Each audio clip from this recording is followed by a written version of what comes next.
I will be now briefly shifting the focus to comparative eschatologies. The Wikipedia definition of eschatology, or last things, or end times studies from a biblical and world perspective, the word eschatology was derived from ancient Greek, meaning last, and ology concerns expectations of the end of the present age or order of things, or what many have called the end of the world or end times. The end of an age of or present human history or of the world itself. The end of the world or end times is predicted by several world religions, not just Christianity. This is why it's important to do comparative theology, religion, and eschatologies as well, to get a wider base knowledge of the subject and not just cling to one model only, but to compare and contrast theory and practice. And in so doing, we evolve or broaden our perspective concerning these matters. So, an end of the world is indeed predicted by several world religions, both Abrahamic and non-Abrahamic, meaning something besides Judaism, Christianity, and Islam, which are the three Abrahamic traditions, which teach that negative world events will reach a climax. Belief that the end of the world is imminent is known as apocalypticism. And perhaps the church have been overly apocalyptic in its approach, in crafting doomsday or potential doomsday scenarios. Of course, this is just a small section of the Christian view. There's also open relational and process theologies. These all have their own eschatological models to consider. One being that from process theologian Catherine Keller, in her very enlightening book entitled Facing the Apocalypse. And over time has been held both by members of mainstream religions, that is, apocalypticism, and by doomsday cults. In the context of mysticism, the term refers metaphorically to the end of ordinary reality, or what the ego may think to be reality, or the end of an illusion created by the egocentric consciousness, and to reunion with the divine. So, in my estimation, in the context of the mystical theology, is probably the most accurate. Various religions treat eschatology as a future event prophesied in sacred texts and in folklore. Some relegate their studies to the Bible only, which is very minimal. If you are thinking of expanding your knowledge concerning this, you would have to go outside of just the Bible alone to see the broader picture.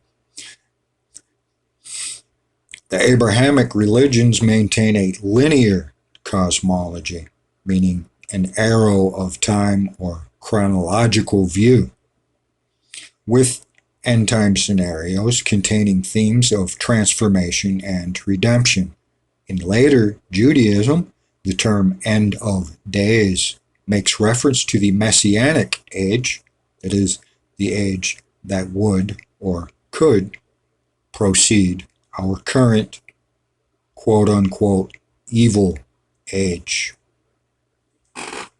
and includes an ingathering of the exiled Jewish diaspora, the coming of the Messiah, the resurrection of the righteous, and the world to come.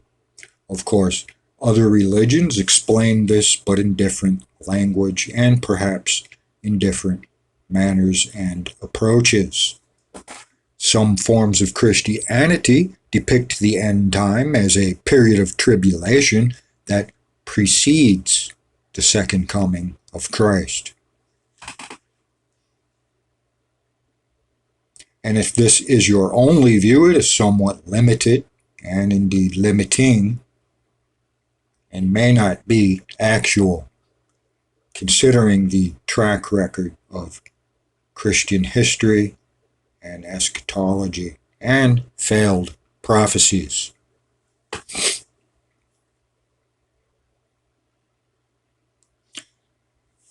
And so, within this context, the second coming of Christ, who will face the rise of the Antichrist, along with his power structures and false prophets, and usher in the kingdom of God. Simply put, it's a simplified version. Continuing, in Islam, the Day of Judgment is preceded with the appearance of the Mahasdajjal, and followed by the descending of Isa, whom Christianity calls Jesus, which shall triumph over the false Messiah or Antichrist. His defeat will lead to a sequence of events. Once again, this is the linear view that will end with the sun rising from the west and the beginning of Judgment Day. Dharmic religions, or Eastern-based philosophical religions, such as Buddhism, Hinduism, and such, tend to have more cynical worldviews. The end-time eschatology is characterized by decay, redemption, and rebirth. Though some believe transitions between cycles, meaning time is not only linear but cyclic or circular. In other words, once you reach the end, you have reached only a new beginning or a beginning, which isn't altogether foreign to the Revelation's concept of a new heaven and earth.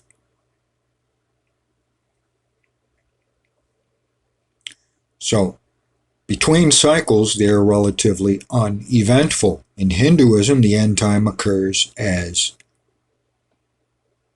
Kalki, the final incarnation of Vishnu, descends atop a white horse. Notice the similarity. And brings an end to the current Kali Yuga, or dispensation, if you will, completing a cycle that starts again with the regeneration of the world. In Buddhism, the Buddha predicted his teachings would be forgotten after 5,000 years, followed by turmoil. It says a bodhisattva named Maitreya will appear and rediscover the teachings of the Buddha Dharma, and that the ultimate destruction of the world will then come through 7 suns.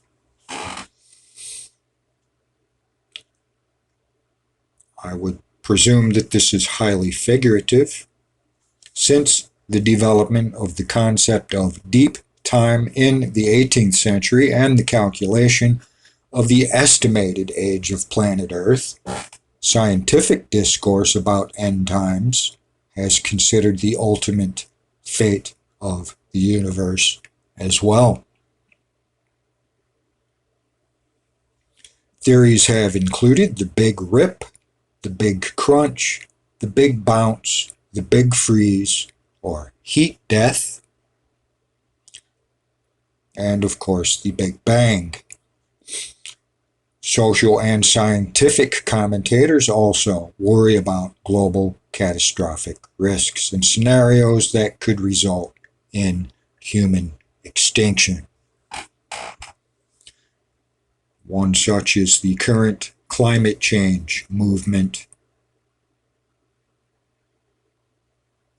on global warming and such.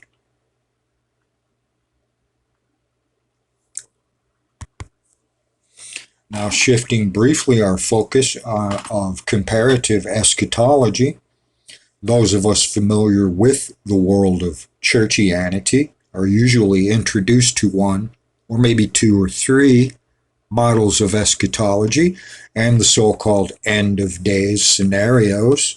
That may entail such as pre, mid, and post-tribulational views found mainly within fundamentalist and evangelical Christian circles, or even the preterist that view that all prophecy is relegated to the past and all has been fulfilled,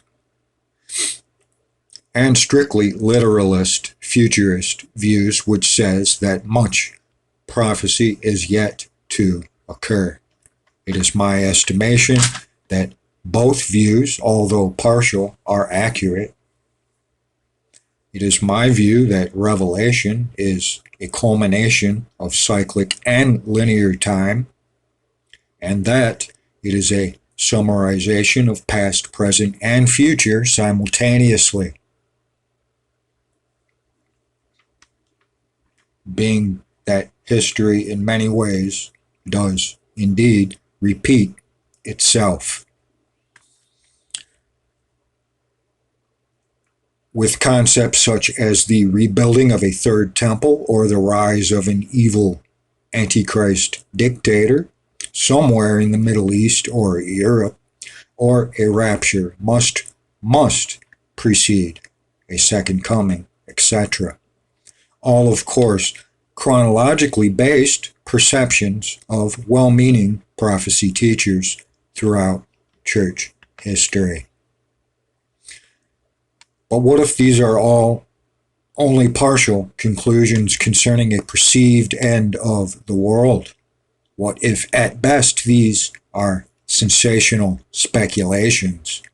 Can the study of comparative eschatology models benefit us into seeing a bigger picture and perhaps view what is actual from what is only humanly devised speculations and scenarios and false expectations? After all, many failed predictions have transpired throughout Christian history, and numerous cult leaders who called themselves Christian have misled thousands, if not millions, of their followers into believing false prophecy concerning stated events of quote unquote biblical prophecy. One example which is still influencing people's thoughts on eschatology is the franchise entitled Left Behind. I will leave some links concerning this particular doctrine for you for your further inquiry, as it explains why the left behind phenomena is fallacious and perhaps outright false and dangerous, considering the prophetic alternatives and from other eschatological models within the theological world.